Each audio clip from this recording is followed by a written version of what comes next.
বৃষ্টির শুরুতে ডেঙ্গির বাড়বাড়ন্ত রোধে গাপ্পি মাছ ছাড়ল রায়গঞ্জ পুরসভা। বুধবার রায়গঞ্জের 15 নম্বর ওয়ার্ডের ড্রেনে মৎস্য দপ্তরের সহায়তায় এই গাপ্পি মাছ ছাড়া হয়। পাশাপাশি মোট 27টি ওয়ার্ডের পুরো কোঅর্ডিনেটরের হাতে মোট 75,000 গাপ্পি মাছ বিতরণ করা হয়।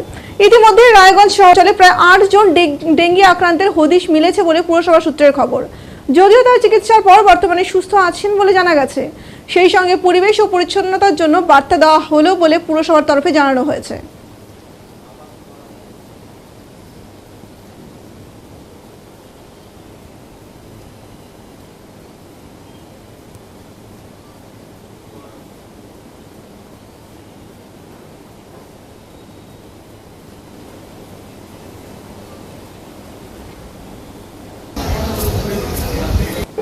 পুরসভার তরফ থেকে কি কর্মসূচি নেওয়া হয়েছে? আজকে পৌরসভার পক্ষ থেকে আমাদের ফার্স্ট হাফে দেওয়া হয়েছিল 75,000 গাপ্পি মাছ ফিশারি ডিপার্টমেন্টের সহযোগিতায় এবং রায়গঞ্জ মিউনিসিপ্যালিটির উদ্যোগে।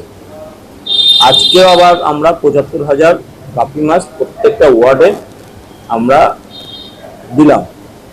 আর তার সঙ্গে আমরা 10টা করে ব্যানার দিলাম, যেখানে সেখানে নোংরা ফেলবেন না, এটাও আমরা দিলাম। মানুষকে সচেতন করার জন্য আমরা এই 10টা করে প্রত্যেকটা ওয়ার্ডে একটা করে ব্যানার, প্রত্যেকটা ওয়ার্ডে ব্যানার দিলাম। এই 10টা করে ব্যানার প্রত্যেকটা ওয়ার্ডকে দেওয়া হলো। বলছিলাম যে মূলত আপনাদের লক্ষ্য কি রয়েছে? আমাদের ডেঙ্গু মুক্ত রায়গঞ্জ আমাদের লক্ষ্য। এখনো পর্যন্ত ডেঙ্গু স্ট্যাটাস কি রয়েছে? কতজন আক্রান্ত হয়েছে শহর?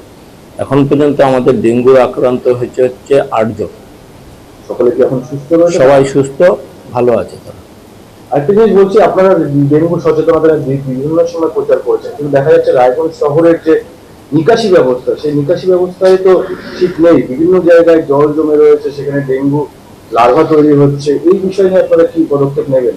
আমরা অলরেডি আমাদের ইনসেপ্টিভ ড্রাইভ চলছে, সেই ড্রাইভের মাধ্যমে আমরা ড্রেন ক্লিন করে চলছি এবং দুর্গাপূজার আগে আমরা সম্পূর্ণ ড্রেন ক্লিয়ার করে দেবো, এটা আমাদের অঙ্গীকার।